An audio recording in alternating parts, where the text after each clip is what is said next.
Son est bon? Oui. Eh bien. Alors, donc, la semaine passée en présentiel, on s'était arrêté au théorème du rang, donc je l'avais énoncé et puis on l'avait démontré ensemble. Donc, c'est un théorème, je vous avais dit qu'il était très important en algèbre linéaire. Et on va voir quelques types d'applications de ce théorème. Alors, donc, je rappelle pour ceux qui n'étaient pas là, de quoi s'agit-il? C'est quoi le théorème du rang? Alors, donc, on se donne une application linéaire f qui va d'un espace vectoriel E, pardon, dans un espace vectoriel f. Alors, on suppose que E est de dimension finie, donc on s'intéresse à l'espace de départ. On suppose qu'il est de dimension finie. Et à ce moment-là, la dimension de E, bon, il y a des étudiants qui arrivent, donc je dois les accepter au fur et à mesure. Bon, alors donc je disais que la dimension de l'espace de départ, c'est toujours égal à la dimension du noyau de F plus la dimension de l'image de F. La dimension de l'image, c'est ce qu'on appelle le rang de F. Alors on l'avait démontré la dernière fois. Alors maintenant, on va voir quelques exemples d'application de ce théorème. Alors, un corollaire, donc une conséquence du théorème, c'est le résultat suivant. Donc, toujours, on considère une application linéaire de E dans F. Alors ici, on va supposer que E et F sont tous les deux de dimension finie. Donc, on suppose que la dimension de E, c'est N, et que la dimension de F, c'est M. Alors, le résultat, il dit que si le rang de F, donc le rang de F, c'est la dimension de in de F. Si le rang de F est égal à la dimension de E, donc c'est égal à N, alors F est injectif. En fait, c'est une équivalence. Et rang de F égale à M, ça veut dire espace d'arrivée, la dimension de l'espace d'arrivée. Alors ça signifie que F est surjectif. Donc si vous avez une application linéaire qui va d'un espace E dans un espace F, alors si en calculant le rang, vous trouvez que il est égal à la dimension de l'espace de départ, alors directement F est injectif. Et si le rang est égal à la dimension de l'espace d'arrivée, alors F est surjectif. Alors pourquoi ça vient d'où? En fait, ça vient du théorème du rang. Donc pour le 1 par exemple, j'ai dit conséquence, mais j'ai pas fait la preuve. Je ne sais pas si je l'ai faite. Non, je ne l'ai pas faite parce qu'au fait, c'est une conséquence directe. Alors pour le 1, qu'est-ce qu'on avait dit? On avait dit que le théorème du rang, il dit que la dimension de E, donc la dimension de E, c'est égal à la dimension du noyau. Donc, c'est la dimension du noyau plus la dimension de l'image. Oh là là, pardon.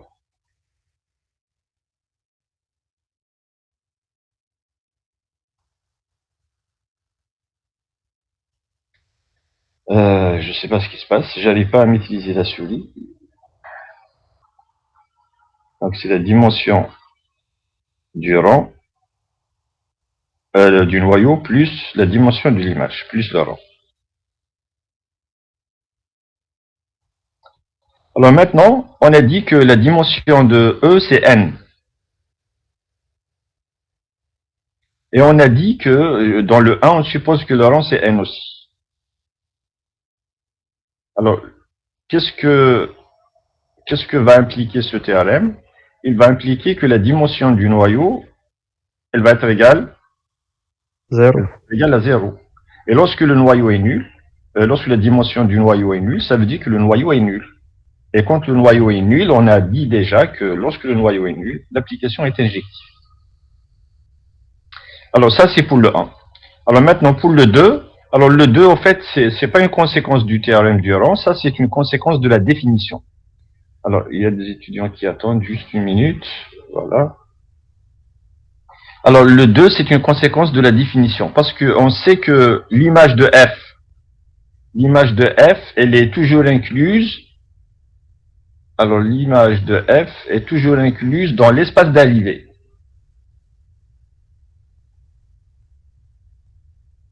Alors maintenant, si le rang de f, donc la dimension de im de f, est égale à m,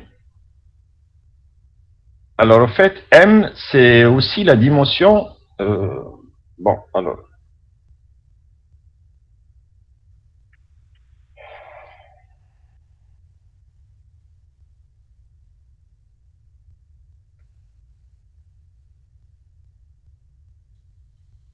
Voilà. Alors, le rang de f, c'est aussi la dimension de m. Plutôt, le m, c'est aussi la dimension de f. Donc, si le rang de f, c'est égal à m, c'est ça ce que dit le 2. Et sachant que m, c'est la dimension de f, alors on a affaire à la chose suivante. Alors, on a un sous-espace qui est inclus dans un autre. Et puis, les deux sont de même dimension. Et on a dit, à ce moment-là, lorsqu'on a une inclusion et l'égalité des dimensions, ça signifie l'égalité des espaces. Eh bien, ça signifie que im de f est égal à grand F, à l'espace d'arrivée. Et lorsque l'image, ça on l'a déjà dit avant, lorsque l'image est égale à l'espace d'arrivée tout entier, eh bien ça signifie que f est surjectif. Donc voilà comment on démontre ce corollaire. C'est juste le deuxième point, c'est la définition. Le premier point, c'est une conséquence du théorème du rang. Alors une deuxième conséquence du théorème du rang qui est très très important aussi et qui est très utilisé en pratique. Le corollaire 2, il est très utilisé en pratique.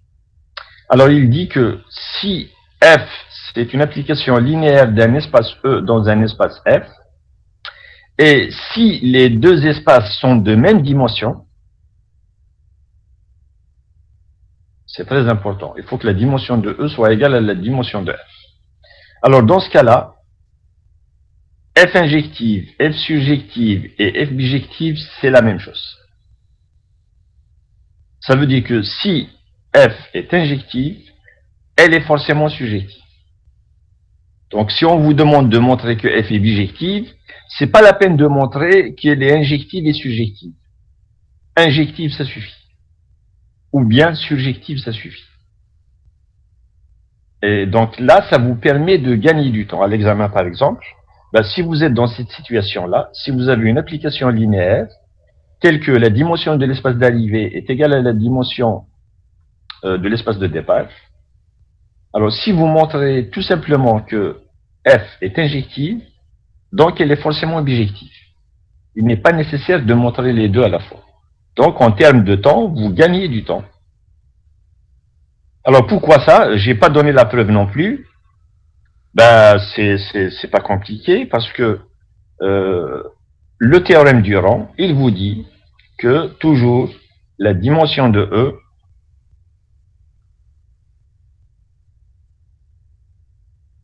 c'est toujours la dimension de l'image, c'est à cause du théorème du rang, ou bien c'est grâce au théorème du rang, c'est la dimension du noyau plus la dimension de l'image. La dimension de l'image, donc, c'est le rang de F.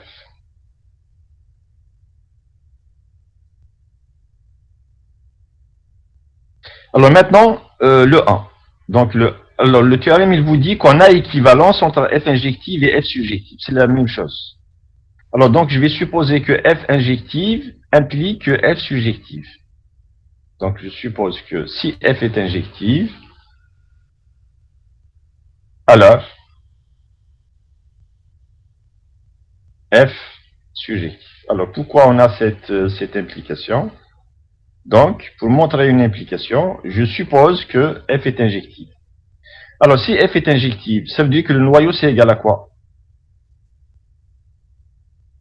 C'est égal à 0, puisque F est injective.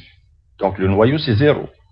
Et donc, si F est injective, qu'est-ce que je vais déduire? Alors, je vais déduire que la dimension de E, c'est rang de F. Donc, je déduis que la dimension de E, c'est égal au rang de F.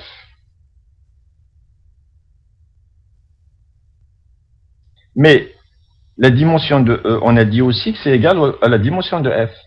Et donc, rang de f, c'est dimension de f. Et le premier corollaire, qu'est-ce qu'il vous dit? Alors, il vous dit que si le rang d'une application linéaire, c'est égal à la dimension de l'espace d'arrivée, M c'est l'espace d'arrivée, eh ben F est surjectif.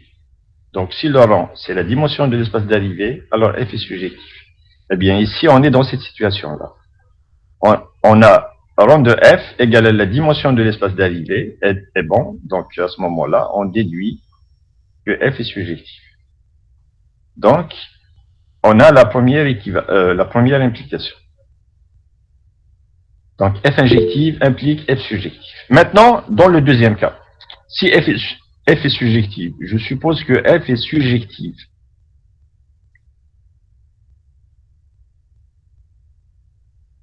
Et je vais montrer qu'elle est forcément injective. Alors si F est surjective, ça signifie quoi? Ben, ça signifie que le rang de F, c'est égal... Égal à F. Non, c'est la dimension de F. Dimension de F. Voilà, c'est égal à la dimension de F. Mais dimension de F, c'est aussi dimension de E. Donc c'est dimension de F, et c'est en même temps dimension de E, parce qu'on a supposé l'égalité des deux dimensions. Égal à moins 0. Eh bien, si la dimension de E, regardez bien, si la dimension de E est égale au rang de F, eh ben, ça veut dire que le noyau, donc là, ça implique que la dimension du noyau est nulle, d'après le théorème du rang. Donc la dimension du noyau est égale à 0. Et si la dimension du noyau est égale à 0, ça veut dire que le noyau est nul. Et le noyau nul implique que F est injectif. Pardon, le noyau, j'ai oublié de dire égal à 0. Ça signifie que F est injectif. Donc, rappelez-vous de ce théorème, il est très très important, il permet de gagner beaucoup de temps, par exemple aux examens. Donc, dès que vous avez la situation suivante, une application est linéaire avec dimension de l'espace de départ égale dimension de l'espace d'arrivée. Alors, F injective, ça équivaut à F surjectif. Les deux sont équivalents. Voilà donc deux conséquences du théorème du rang. Alors, bon, il y en a d'autres, mais je vous ai donné les premières conséquences. Alors maintenant, on va voir aussi, bon, là c'est un exercice que je vous conseille de faire. Enfin, ça m'étonnerait que vous puissiez le faire tout seul, mais essayez de regarder la solution et essayez de comprendre la solution. Alors, c'est un exercice aussi qui est basé sur le théorème du rang. Donc, lisez les énoncés, ensuite lisez la démonstration, essayez de la comprendre. Donc, j'insiste là-dessus, hein, c'est un très bon exercice, il faut essayer de le comprendre. Tout seul, ça m'étonnerait que vous puissiez le faire. Mais, comprenez au moins le corrigé. Je vous ai donné tous les détails, il faut essayer de suivre. Alors, une proposition, soit E et F, deux espaces vectoriels, G aussi, donc G aussi c'est un espace vectoriel. Bon, juste une minute. Donc on a trois espaces vectoriels et on a deux applications linéaires. Donc F, elle va de E, donc l'application F, elle va de E dans F, et l'application G qui va de F dans G. Alors c'est dans le but de parler de la composée. Donc la composée G rang F existe. Alors à ce moment-là, le rang de G rang F, c'est inférieur ou égal au minimum du rang de F et du rang de G. Alors ça équivaut à dire, ça c'est équivalent à dire que le rang de G rang F, donc le rang d'une composée, quand la composée existe, le rang de G rang F, c'est inférieur ou égal au rang de F et c'est en même temps inférieur ou égal, donc c'est E. Et c'est en même temps inférieur ou égal au rang de G. Donc dire que c'est inférieur au min, ça signifie que c'est inférieur au 2. Donc le rang de G rang F, c'est en même temps inférieur au rang de F, et c'est en même temps inférieur au rang de G. Alors là, on va faire la preuve. Deuxième point, si F est surjectif, si F est surjectif, alors le rang de G rang F, c'est égal. On sait que c'est inférieur au rang de G, mais si F est surjectif, alors le rang de G rang F, il est égal au rang de G. Et si G, la première application de la composée, si G est injective, alors le rang de G rang F, c'est égal au rang de F. Alors, c'est des résultats dont on peut se servir des fois. Je pense que vous aurez rarement l'occasion de le voir en première année. Par contre, quel que soit ce que vous allez faire en deuxième année, vous allez faire un module qui s'appelle la réduction des endomorphismes, diagonalisation, trigonalisation, etc. Et vous serez ramené à utiliser ces résultats assez souvent. Donc, il faut les connaître. Monsieur, Oui. le rang de F et le rang de G, c'est la même chose que l'image de F et l'image de G. Non, c'est pas la même chose. Il faut pas confondre le rang, il faut pas confondre la dimension avec l'espace. La dimension, c'est un nombre. La dimension, c'est un entier naturel. Quand on parle du rang, le rang d'une application, c'est un entier naturel. Ça appartient à N. C'est un entier naturel. Et le rang de F, c'est la dimension de l'image. Le rang de F, c'est ce qui s'appelle la dimension de im de F. C'est ce qu'on avait dit la dernière fois. La dimension de im de F, on lui donne un nom. Ça s'appelle rang de F. Et im de F, vous avez dit, est-ce que le rang de F, c'est im de F? Non. Im de F, c'est quoi? Im de F, c'est un espace vectoriel. D'accord? Il ne faut pas confondre la dimension d'un espace avec l'espace. Ça, c'est un entier naturel, et ça, c'est un ensemble.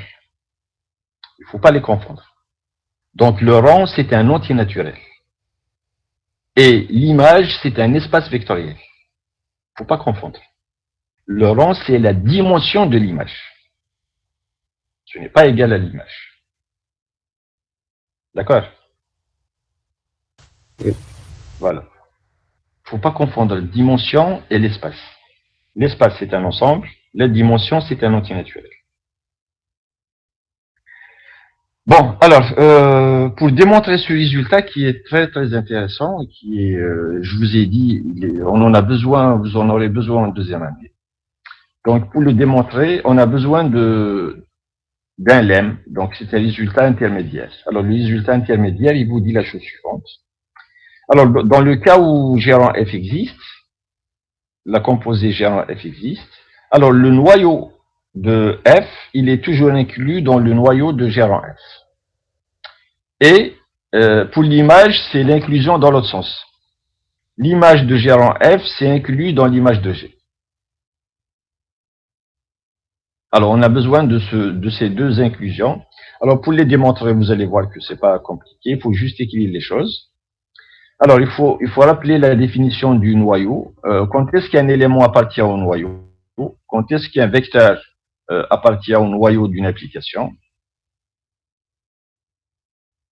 Alors, il faut savoir, il faut connaître ces définitions. X appartient à quel de F, si et seulement si. Est-ce que quelqu'un peut me dire la définition? Fx égale à 0. Voilà, fx égale à 0. Voilà ce qu'il faut savoir.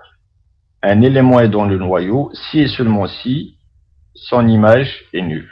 Et quand est-ce qu'un élément appartient à l'image de F? Un élément Y qui appartient à im de F, ben, si et seulement si, allez-y. F de x égale à y.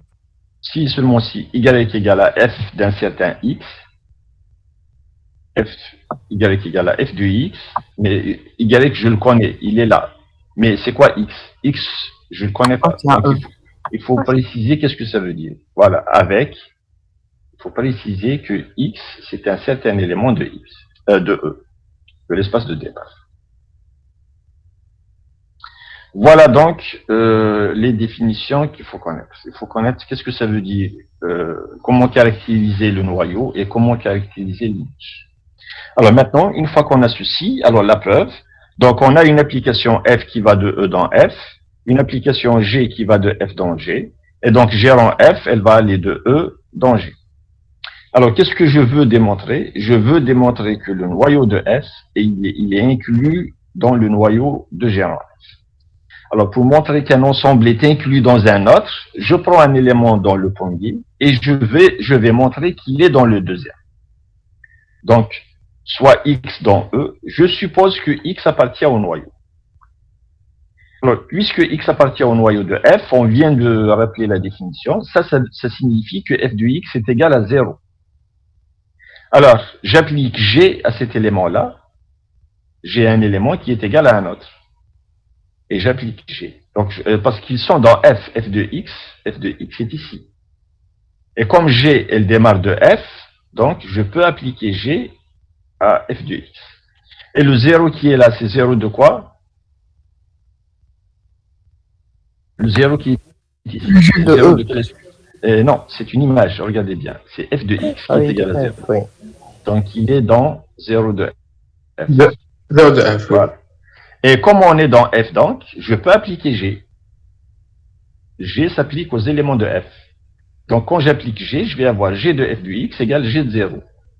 Mais comme G est linéaire, donc G de 0, c'est quoi? C'est 0. Mais c'est 0 de G. Donc là, il faut faire attention. G de 0, c'est 0 de G. Alors, donc, G de F de X, c'est G en F de X. Alors, puisque G en F de X est égal à 0, donc je suis là, j'ai une application appliquée à X qui est égale à 0. Ben, ça signifie que X appartient à son noyau. Donc, puisque G en F de X est égal à 0, alors X appartient à G en F. Donc, j'ai plié un élément ici, j'ai montré qu'il est forcément ici. Ça signifie qu'on a l'inclusion. Alors, pour la deuxième inclusion, c'est la même chose. Je prends un élément dans le premier ensemble et je montre que l'élément se trouve dans le deuxième ensemble. Alors, donc, soit Z appartenant à grand G, parce qu'ici, l'image de G en F, regardez bien, G en F, elle va de E dans G. Donc, son image, c'est un sous-espace de G. Alors, je prends un élément dans grand G. Alors, supposons que ce Z-là appartient à im de G en F. Alors, puisqu'il est dans im de G en F, donc il va s'écrire G en F d'un certain X. C'est ce qu'on avait dit dans la définition. Un élément appartient à l'image d'une application si et seulement si cet élément Y il est égal à F de X avec X dans E. Donc ici, c'est pareil. On a Z qui est dans im de G en F. Ça signifie qu'il existe un X dans E tel que Z égale G en F de X. Mais G en F de X, c'est quoi G en F de X? C'est G de F de X. Ça veut dire que Z, c'est G, et F de X, je l'appelle Y. Donc Z, c'est G de Y, avec Y qui est égal à F de X. Et F de X, il est dans F. Donc, qu'est-ce que j'ai? J'ai le Z qui s'écrit G de quelque chose. Ça signifie que Z appartient à l'image de G, puisque c'est G de quelque chose. Donc, Z appartient à l'image de G. Donc, j'ai pris Z dans l'image de G en F, et j'ai montré que Z appartient à l'image de G. Ce qui fait que l'image de G en F, c'est inclus dans l'image de G. Bon, alors une fois qu'on a rappelé le résultat, je vais revenir maintenant à la proposition qui nous intéresse, la proposition qui est ici. Alors, le premier point, il dit que le rang d'une composée, donc le rang d'une composée, il est inférieur au rang des deux applications. Il est inférieur ou égal au rang de F et au rang de G. Alors, comment démontrer ça? preuve de la proposition 14. Donc, commençons par démontrer que rang de G rang F, c'est inférieur au min de rang de F rang de G. Cela revient à démontrer que le rang de G rang F est inférieur à rang de F et rang de G rang F inférieur à rang de G. Alors, d'après le 1 du lemme 1, le 1 du lemme, il vous dit que le noyau de F, il est inclus dans le noyau de G rang F. Donc, quand un espace est inclus dans un autre espace, ça veut dire que la dimension du premier est inférieure à la dimension du deuxième. Donc, on applique ça. Donc, d'après le 1, puisque ker de F est inclus dans ker de G rang F, alors la dimension du noyau, qui est un antinaturel, il est inférieur ou égal, il ne faut pas écrire inclus. Maintenant, les dimensions, c'est des entiers, c'est des nombres. Donc, la dimension du noyau, il est inférieur à la dimension du noyau de la composante. En appliquant le théorème du rang, donc vous voyez le théorème du rang, il intervient tout le temps. En appliquant le théorème du rang aux applications F et G rang F. Alors, sachant que F, elle va de E dans F,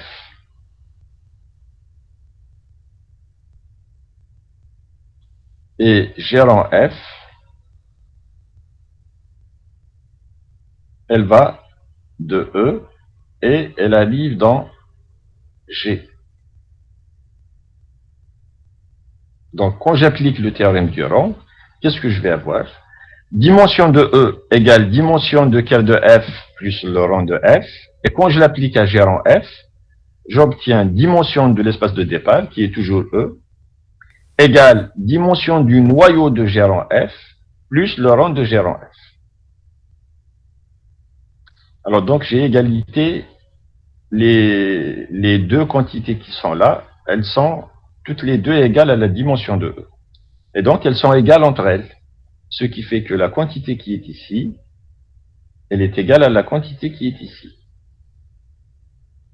Donc, si je fais rang de G rang F moins rang de F, donc je prends ça avec ça. Je prends ces deux.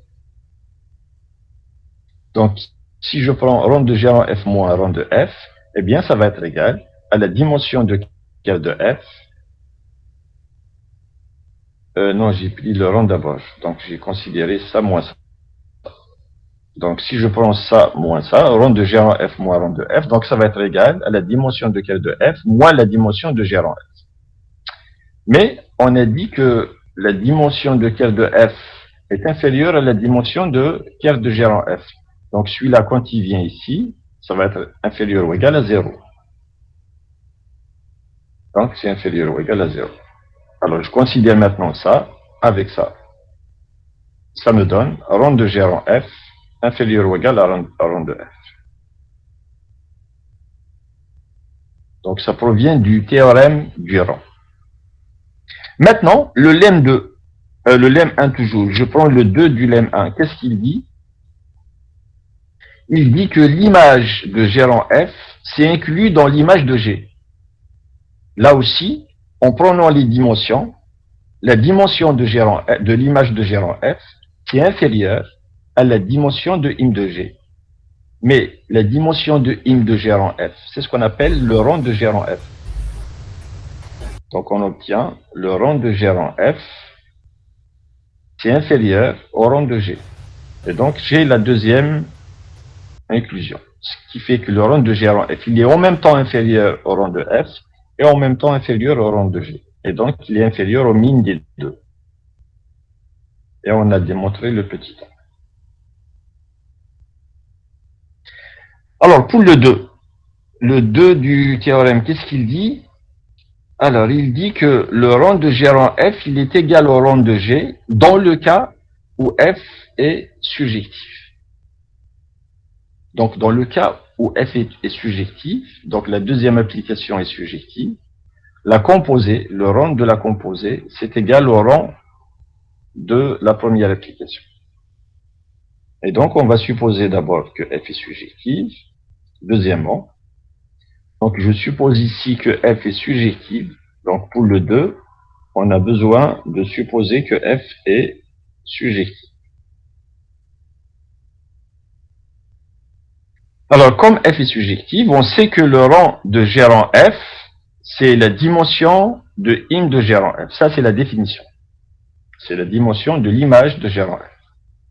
Et l'image de gérant f, on sait que ça, c'est gérant f de E. Donc, c'est la dimension de gérant f de E. Alors, gérant f de E, c'est G de f de E.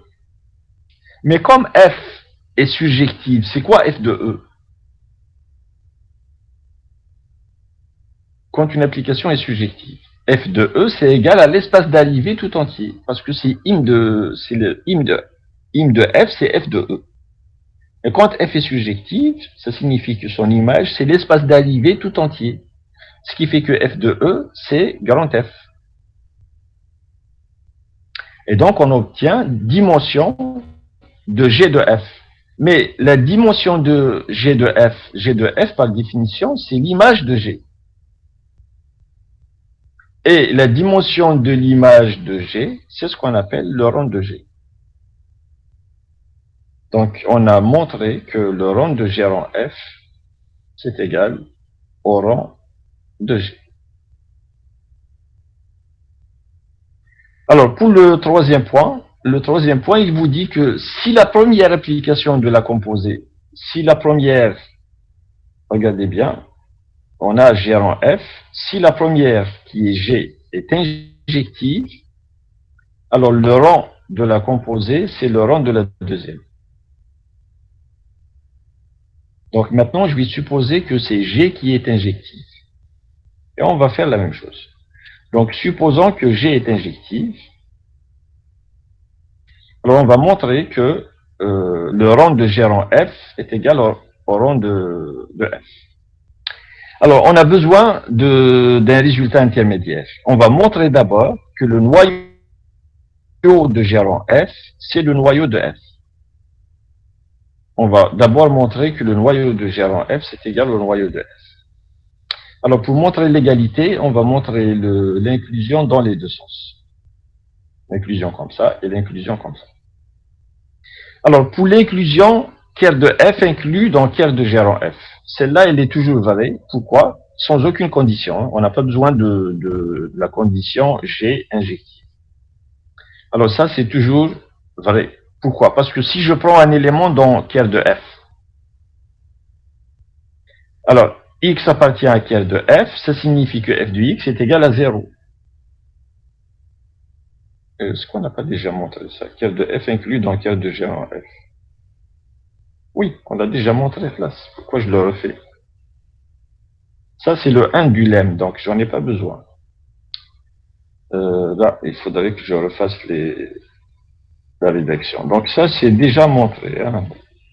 Ça, c'est pas la peine. Ça, c'est le 1 du lemme.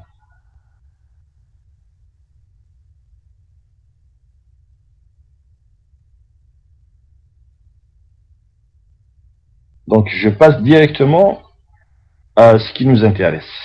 Alors, je passe directement ici. Je veux montrer que le rang de G rang F, c'est égal au rang de... Ah non, oui, c'est pour ça que je l'ai rajouté. D'accord. On n'en a pas besoin. Celui-là, je l'ai déjà montré, mais j'ai pas montré l'inclusion dans l'autre sens. C'est ça que je dois démontrer. Voilà. Je dois démontrer que le noyau de G rang F, il est inclus dans le noyau de F. Donc, j'ai besoin de montrer la deuxième inclusion. La première, elle provient du lemme, effectivement. Mais la deuxième, non. La deuxième, je ne l'ai pas montré. La deuxième, on a besoin de G injectif. Alors, comment montrer que le noyau de G rang F est inclus dans le noyau de F? Donc, je prends un élément dans G rang F. Ça signifie un élément dans le noyau de G rang F. Ça signifie que G rang F de x est égal à 0. G rang F de x, c'est G de F de x, qui est égal à 0. Mais le 0 qui est ici, en fait, c'est le 0 de G. Parce que G rang F,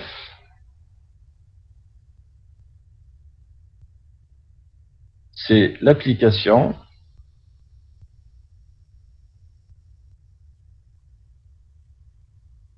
alors F, ici il faut mettre F et ici il faut mettre G. Alors F elle va de E dans F et G elle va de F dans G. Donc si G rang F de X est égal à 0, ça veut dire qu'on est dans l'espace d'arrivée. Donc là c'est 0 de G. Alors donc G de F de X c'est égal à 0. Mais le 0 qui est ici, je peux dire que c'est G de 0. Parce que G, c'est une application linéaire. Donc G de f de x égale à 0, ben, ça signifie que le 0 de G qui est là, c'est G de 0 de f. Parce que G, elle va de grand F dans grand G. Et on sait que G, comme elle est linéaire, G de 0 de f, c'est égal à 0 de G. Donc, sous 0 de G, je peux l'écrire, c'est G de 0 de F. Et lorsque G de X1 égale à G de X2, alors ça signifie que X1 est égal à X2, parce que G est injectif. On a supposé que G est injectif. Et là, j'ai G de X1 égale G de X2. Donc ça signifie que X1 est égal à X2. Et puisque f de x est égal à 0, ben, ça signifie que x appartient à Ker de f. Donc j'ai montré l'inclusion gérant f, Ker de gérant f, inclus dans Ker de f. Alors la double inclusion me donne l'égalité. Alors une fois qu'on a montré ceci, je vais montrer maintenant que le troisième point, je reviens dessus. Alors le troisième point, il dit que si G est injectif, le rang de G rang F est égal au rang de F. Donc voilà ce que je dois démontrer. Le rang de G rang F égale rang de F.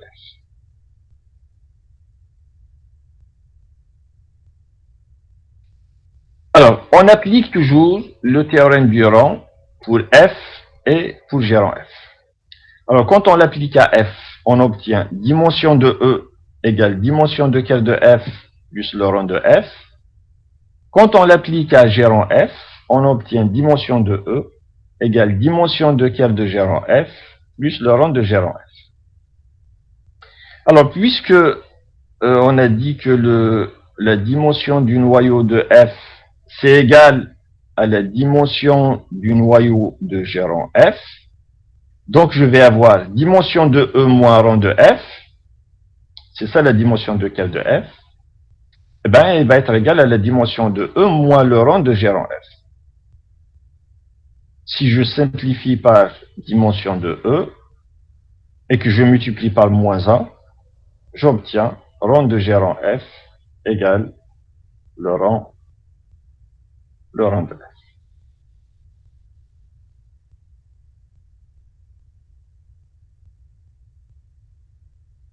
Alors, un dernier résultat, et puis on termine le cours sur les espaces, sur les applications linéaires. Alors, pour le dernier résultat, on a besoin de 3 applications linéaires.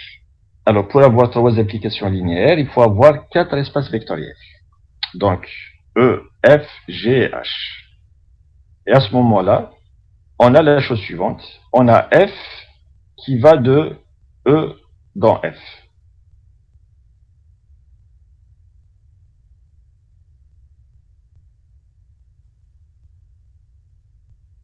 Une application G qui va de F dans G.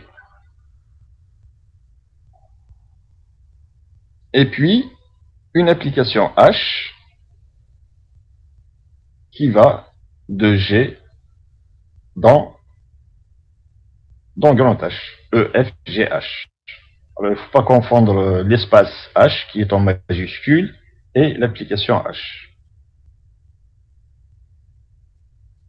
Donc, on a trois applications linéaires, E, F et G. On suppose que tous les espaces vectoriels sont de dimension finie.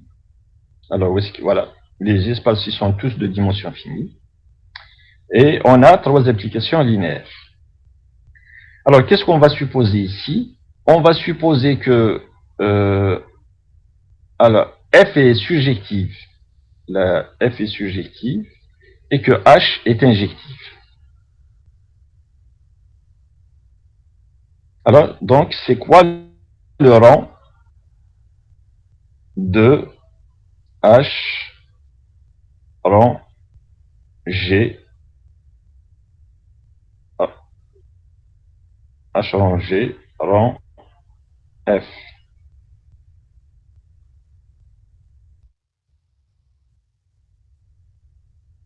Alors, le théorème, qu'est-ce qu'il vous dit? Le théorème de tout à l'heure. Alors, il vous dit que quand on a une composée, lorsqu'on a une composée, regardez bien.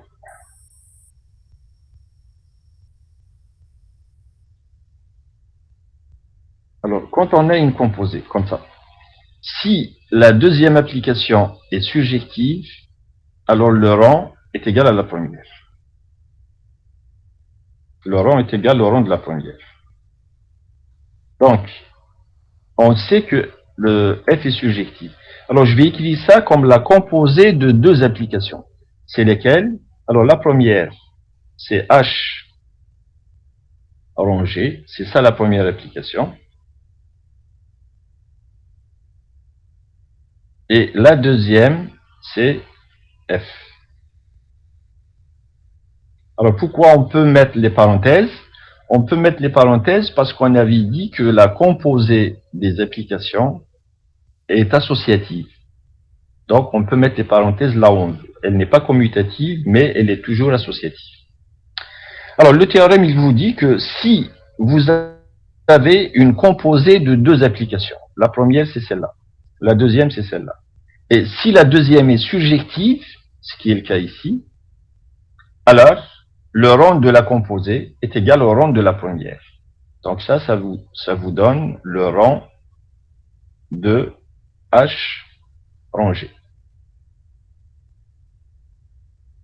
Alors, le même théorème, il vous dit que si vous avez la composée de deux applications, avec la première qui est injective,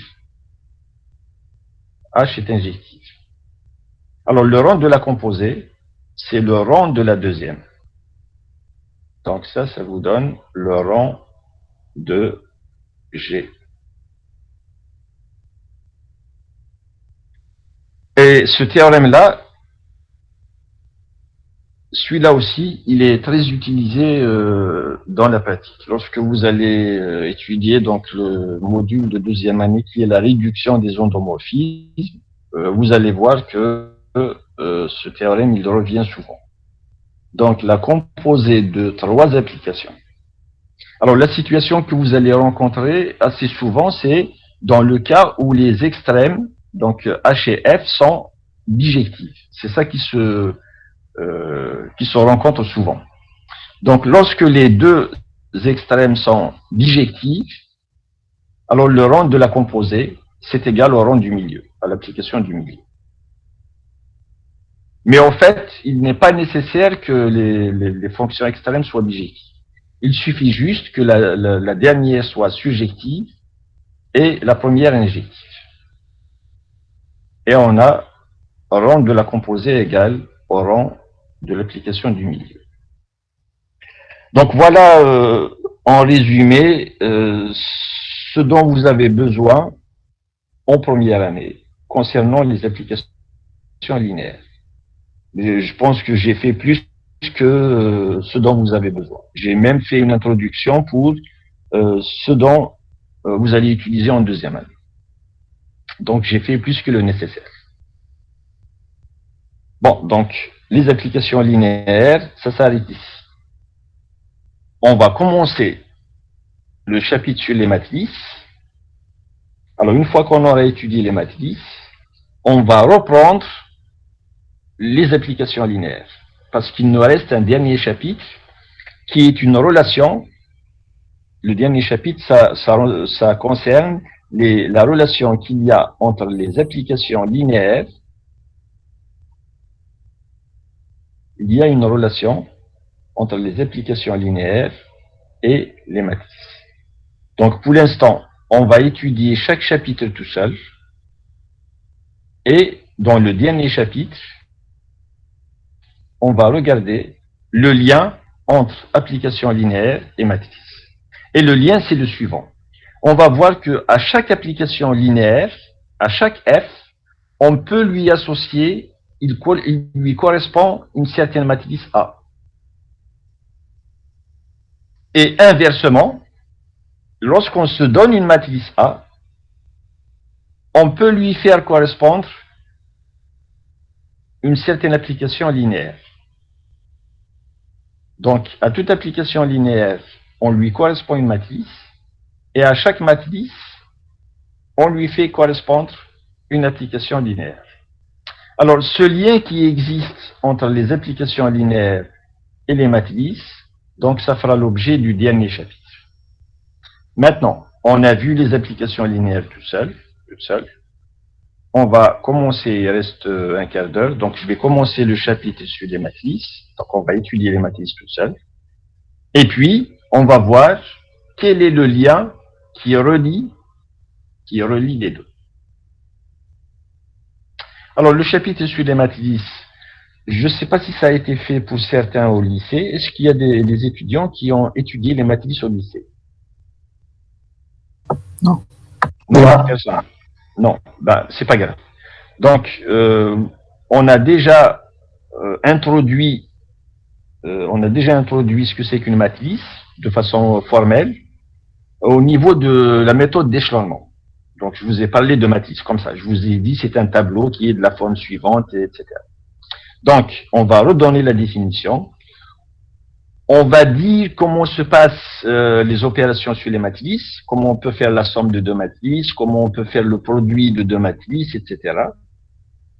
Et une fois qu'on aura une idée globale un petit peu sur les matrices, je reviendrai au dernier chapitre qui concerne le lien entre les applications linéaires et les matrices.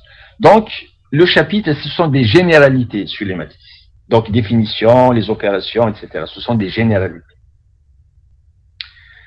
Alors, donc, il s'intitule, je l'ai intitulé comme ça, matrice et système linéaire. Donc, on va commencer par les matrices. C'est quoi une matrice? Alors, comme on l'a déjà dit dans la méthode d'échelonnement, donc une matrice A, c'est un bloc qui est comme ça. Et donc, pour liquider ce bloc, on a besoin de connaître le nombre de lignes. Les lignes, c'est dans ce sens. Les lignes, c'est comme ça. On a besoin de savoir il y a combien de lignes et combien de colonnes. Alors, le colonne, c'est comme ça. Alors, donc, une matrice A a n lignes et m colonnes, dit aussi matrice de type nm. Alors, quand on dit de type nm, le n, c'est toujours pour les lignes et m pour les colonnes. On dit aussi que c'est une matrice de type n fois m. Alors, tout ça, ça se trouve dans la littérature. Donc, ça dépend des livres que vous lisez. Tout ça, c'est la même chose. Donc, une matrice à n lignes, m colonnes, ou bien matrice de type n, m, entre parenthèses, ou bien de type n fois m, tout ça, c'est la même chose. Alors, c'est un tableau de la forme suivante. Alors, chaque coefficient, les AI, ça s'appelle les AIJ, regardez, les AIJ, ils sont dans un corps commutatif K. Ils s'appellent les coefficients de la matrice. Alors, chaque AIJ, chaque élément ici, chaque coefficient, il est identifié par sa position par rapport à la ligne et sa position par rapport à la colonne. Alors, quand on écrit 1, 1, ça veut dire que le coefficient, il se trouve à la première ligne, première colonne. Donc, le suivant, c'est première ligne, deuxième colonne. Alors, le dernier, il se trouve à la première ligne toujours, et puis à la colonne M, parce que le nombre de colonnes, c'est M. Quand je passe à la deuxième ligne, donc je vais avoir deuxième ligne, première colonne. Donc ça nous donne A, 2, 1. Deuxième ligne, première colonne. Ensuite, deuxième ligne, deuxième colonne, ainsi de suite. Deuxième ligne, nème colonne. Alors, au niveau de la dernière ligne, par exemple, ici, c'est quoi le coefficient que je vais avoir ici? La troisième ligne, c'est quoi? 1, 2, 3. Et non. 3, 2. Voilà, c'est 3, 2. Toujours, le premier indice, c'est pour les lignes. Donc, c'est A. Mhm. Regardez combien de lignes. 1, 2, 3. Donc, troisième ligne. Et combien de colonnes? 1, 2. Deuxième colonne. Donc, c'est A, 3, 2. Toujours, la première, c'est pour les lignes. La deuxième, pour les colonnes. Alors, quand on arrive à la dernière ligne, donc, ici, vous êtes à la ligne N et la colonne 1. Là, la ligne N, colonne 2. Et là, la ligne N, colonne M. Voilà comment on écrit une matrice. Donc, les coefficients, ils ont deux indices. Le premier indice, c'est sa position par rapport à la ligne. Le deuxième indice, c'est sa position par rapport à la colonne. Et les AIJ, donc on les appelle les coefficients de la matrice. Alors toujours, donc l'indice, le premier indice, l'indice I, ça concerne la ligne, et l'indice J, ça concerne la colonne, où se trouve le coefficient. Alors la matrice A, on la note aussi comme ça. Au lieu d'écrire tout le tableau, c'est comme pour les suites. Comment on identifie une suite? Une suite, normalement, c'est A0, U0, U1, U2, etc. Normalement, une suite, c'est comme ça. C'est U0, c'est ce qu'on appelle une suite. C'est une suite, c'est des éléments qui se suivent. C'est pour ça qu'on l'appelle suite. C'est U0, U1, ainsi de suite, UN, et ça continue, etc. Ça continue, ça ne s'arrête pas. Voilà. Normalement, c'est ça ce qu'on appelle une suite. Mais comment on la note, cette suite? On la note comme ça. On dit, c'est tout simplement, chaque terme, c'est un UN, et le N, il est où? Ben, il varie entre 0 et ça va jusqu'à l'infini. Donc, on écrit N supérieur ou égal à 0. Ou bien N appartient à grand N. Voilà comment on identifie une suite. Alors, pour les matrices, c'est la même chose. Au lieu d'écrire ce bloc, on écrit tout simplement, on écrit comme ça. C'est un bloc, donc c'est un bloc comme ça. Il est formé par quoi? Il est formé par des coefficients. Alors, chaque coefficient, il a deux indices. Par contre, ici, chaque coefficient, c'est un U avec un seul indice. Là, c'est un A avec deux indices. Alors, le I, il varie entre 1 et N. Et le J, il varie entre 1 et M. Voilà comment on écrit une matrice. On peut l'écrire comme ça. Si vous voulez l'écrire de façon abrégée, de façon simplifiée, vous pouvez l'écrire aussi comme ça. C'est la même chose. Donc, la matrice A, elle est aussi notée comme ça. A, c'est une matrice, donc on écrit une parenthèse. À l'intérieur, c'est des coefficients AIJ, où I, il est entre 1 et N, et J entre 1 et M. Donc, cette écriture-là, il faut la connaître. Hein. C'est important. Ensuite, l'ensemble des matrices. Donc, l'ensemble des matrices a N lignes et M colonnes. On l'écrit comme ça. On écrit grand M pour dire il s'agit de matrices. Donc, c'est l'ensemble des matrices. Ensuite, à l'indice, on écrit petit n et petit m. Ça veut dire que c'est des matrices qui ont n lignes et m colonnes. Et puis, entre parenthèses, K. K, ça veut dire la coefficient dans K. Ça, c'est les AIJ. Les AIJ, ils sont dans K. Donc, rappelez-vous, hein, l'ensemble des matrices, c'est comme ça. C'est l'ensemble. Grand M. Grand M, c'est pour matrice, parce que matrice, ça commence par M. La première lettre, c'est M. Ensuite, on écrit comme indice, parce qu'une matrice, elle est identifiée par rapport à son nombre de lignes et par rapport à son nombre de colonnes. Donc, le nombre de lignes, c'est n, nombre de colonnes, c'est m. Et les coefficients, où est-ce qu'ils sont? Les coefficients, on les prend dans... Donc, l'ensemble des matrices à n lignes, m colonnes, à coefficient d'angle. Alors, une fois qu'on a rappelé ceci, quand est-ce qu'une matrice est nulle? C'est comme un vecteur. Quand est-ce qu'un vecteur est nul? Ben, si toutes les composantes sont nulles. Une matrice est nulle si tous les A et J sont nuls. Tous les coefficients sont nuls.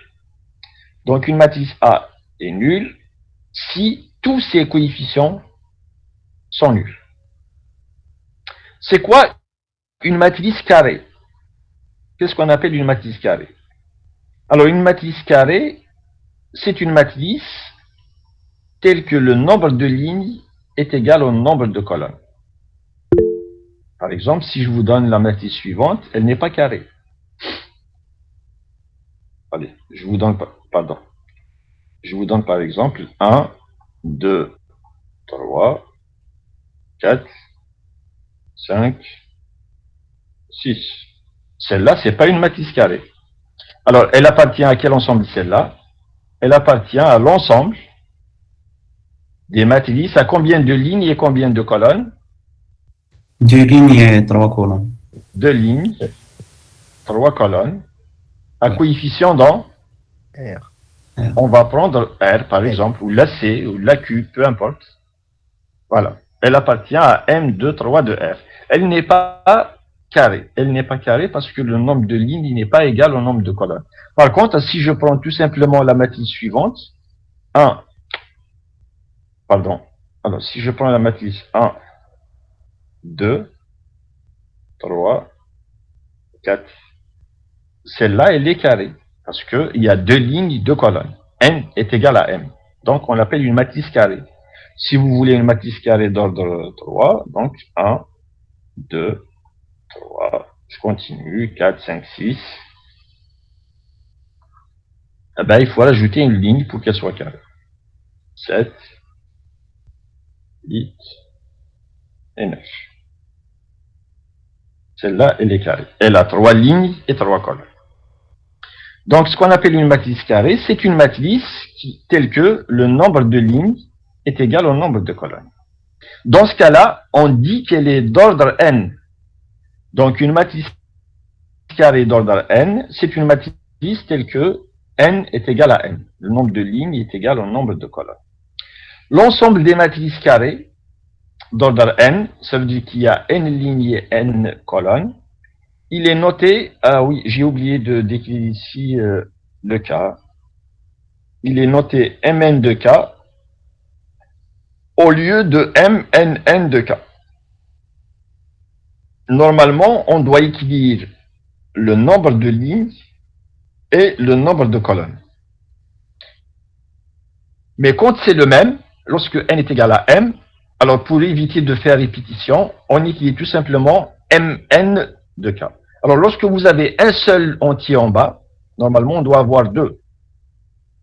Lorsque vous avez un seul, eh ben, ça veut dire c'est en même temps les lignes et c'est en même temps les colonnes. Donc on préfère éviter d'écrire n 2 fois. On n'écrit pas la répétition. On écrit uniquement une fois le n. Alors quand il y a un seul n, ça signifie que c'est une matrice carrée avec le nombre de lignes égal à n et le nombre de colonnes égal à n. Donc c'est comme ça qu'on note les matrices carrées. Alors une matrice diagonale, c'est quoi une matrice diagonale? Alors c'est une matrice carrée, une matrice diagonale, c'est une matrice carrée. Ça veut dire n lignes et n colonnes.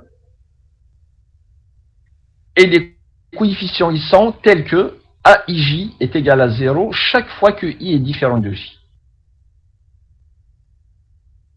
Donc, lorsque I est égal à J, on garde le coefficient. A1, 1, A2, 2, AN, N, on le garde. Et si I est différent de J, par exemple, celui-là, c'est quoi? Rappelez-moi ce que c'est que ce coefficient. C'est A, 1, 2. A1, 2. Première ligne, deuxième colonne. Ben, lorsque les indices sont différents, lorsque les indices sont différents, eh bien, le coefficient est nul. Alors, qu'est-ce qu'on obtient alors? On obtient une matrice dont tous les coefficients sont nuls, sauf ceux qui sont sur, ben, c'est ce qu'on appelle la diagonale. A11, A22, ANN. Sauf les coefficients qui sont là. Ceux-là, ils sont quelconques. Et tous les autres sont nuls. Alors, cette matrice-là, on l'appelle une matrice diagonale.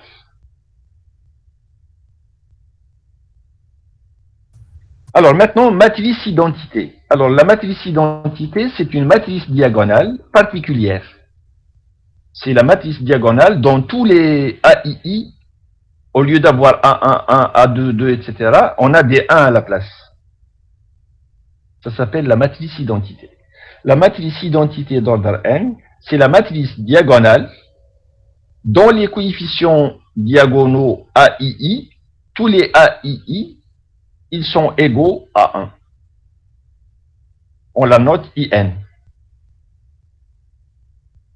Donc IN, c'est une matrice diagonale avec les éléments de la diagonale qui sont tous égaux à 1. Alors la matrice identité, elle joue un rôle. Vous allez voir plus tard quel rôle elle joue, cette matrice identité. Alors, égalité de deux matrices. Quand est-ce que deux matrices sont égales? Alors, deux matrices de même type. D'abord, il faut qu'elles soient de même type. Ça, c'est la première condition. Ça veut dire qu'elles doivent avoir même ligne, et, même nombre de lignes et même nombre de colonnes. Donc, deux matrices de même type A et B sont égales. Donc, je suppose que les coefficients de A, c'est des AIJ, et les coefficients de B, c'est des BIJ. Si, pour tout I et pour tout J, AII est égal à AIJ égale à BIJ. Ça veut dire que les coefficients qui se trouvent à la même place doivent être égaux. Donc, chaque AIJ doit être égal à BIJ. Donc, deux matrices sont égales si tous les coefficients qui se trouvent à la même place sont égaux. Alors, transposée d'une matrice. C'est quoi la transposée d'une matrice? Donc, la transposée d'une matrice A, c'est une matrice qu'on note comme ça. Alors, il y en a qui écrivent le T à droite. Dans certains livres, le T, il est écrit à droite. Moi, je n'aime pas ça. Parce que on peut le confondre avec une puissance. Alors, pour ne pas le confondre avec une puissance, il vaut mieux écrire le T à gauche. Donc, il faut lire AT, quand vous écrivez comme ça. Donc, il faut lire transposé de A.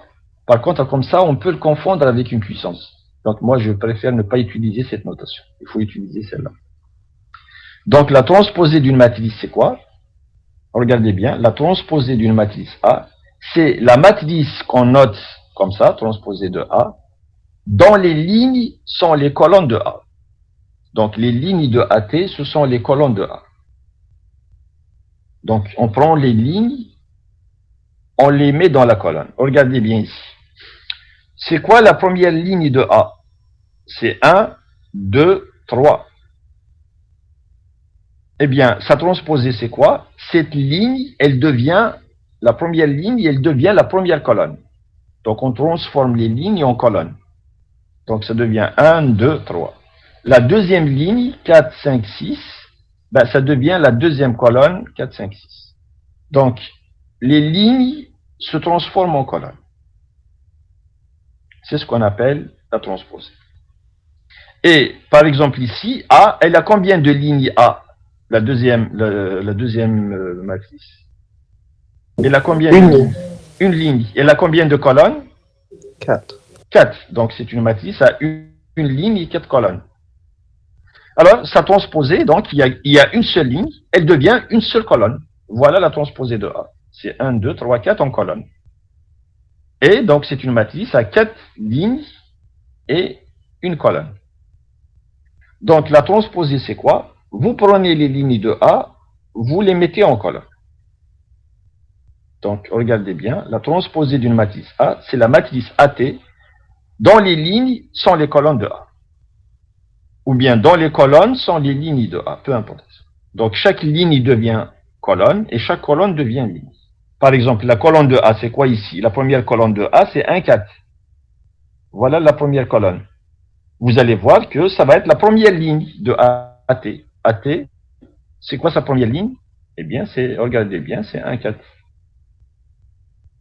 Donc, vous transformez les lignes de A en colonnes de AT ou bien les colonnes de A en lignes de AT. Ça s'appelle la transposée de A. Ensuite, vous pouvez rencontrer aussi ce qu'on appelle les matrices symétriques. Une matrice est dite symétrique si elle est carrée. Il faut d'abord qu'elle soit carrée. Une matrice carrée A est dite symétrique si elle est égale à sa transposée. Ça veut dire qu'il faut que AT soit égal à A. Il faut que la transposée de A soit égale à A. Dans ce cas-là, on dit que c'est une matrice symétrique. Bon, je n'ai pas donné d'exemple. Oui, je peux vous donner un exemple, il n'y a pas de souci. Ben, par exemple, une matrice de 2, quand est-ce qu'elle est symétrique? Allez, une matrice de 2. Donnez-moi une matrice de 2 qui est symétrique. 1, 2, 2, 1. Allez, une matrice de 2 qui est simple, qui est symétrique. C'est 1, 2, 2, 1. Ça, c'est la matrice A. Je l'appelle A. Alors, c'est quoi sa transposée? Donc, chaque ligne devient colonne. Donc, par exemple, cette ligne-là, elle devient la colonne 1, 2. Et cette deuxième ligne, elle devient la deuxième colonne. Est-ce qu'elle est égale à A? Oui, c'est la même matrice. Et donc, on dit que A est symétrique.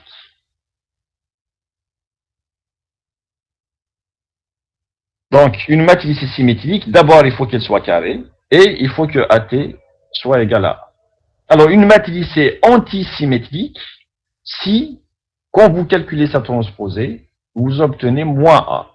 Quand vous obtenez moins A, on dit que la matrice est antisymétrique. Voilà donc ce qu'on appelle, enfin, les généralités sur les matrices. Une matrice diagonale, matrice identité, matrice nulle, etc. Donc, je vous ai donné toutes les définitions.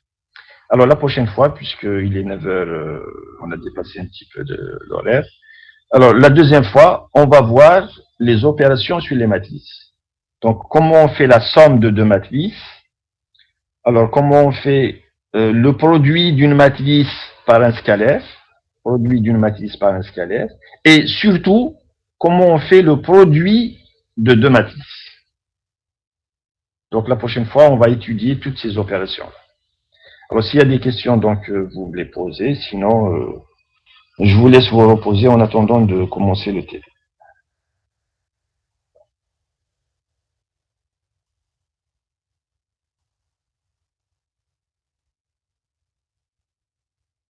Bon, donc, à tout à l'heure. Monsieur, Oui? qu'est-ce que vous en pensez شغل نستعفى 10 minutes ولا نولوا شغل نكملوا ديك السيدي باش نكملوا 11h30 Vous voulez faire TD tout de suite? وي باش Le نكملوا problème, c'est que... 2 Oui, j'ai compris. Le problème, c'est que quand je vois les participants, vous êtes une trentaine maximum. Alors, je me dis, est-ce que les autres étudiants, est-ce qu'ils vont être au courant? Ils sont pas au courant parce que l'invitation, je vous ai envoyé l'invitation à 10h, 10h20. Donc, il y en a qui vont se dire, 8 heures c'est trop, je vais pas me lever de bon matin, mais je vais assister au TD de 10h20. Donc, si je le fais maintenant, c'est comme si j'ai pénalisé ceux qui vont décider d'assister à 10h20. Si tout le monde était là, oui. Mais vous n'êtes pas nombreux, vous êtes une trentaine. Et une trentaine, ça veut dire que tous les groupes réunis. Donc, si je prends le groupe 3 et 4, vous allez vous retrouver à 15. C'est pas représentatif, hein. Donc, j'ai pas envie de pénaliser ceux qui ont décidé d'assister au TD à 10h20. Moi, j'aurais aimé le faire aussi. Comme ça, je termine vite. Ça m'arrange aussi, bien sûr. Mais bon, l'invitation, je l'ai donnée. Si vous m'avez donné l'information hier, comme quoi vous serez libre à 9 heures, oui, on se serait arrangé pour que j'occupe cette séance. Mais comme l'information ne m'a pas été parvenue à temps,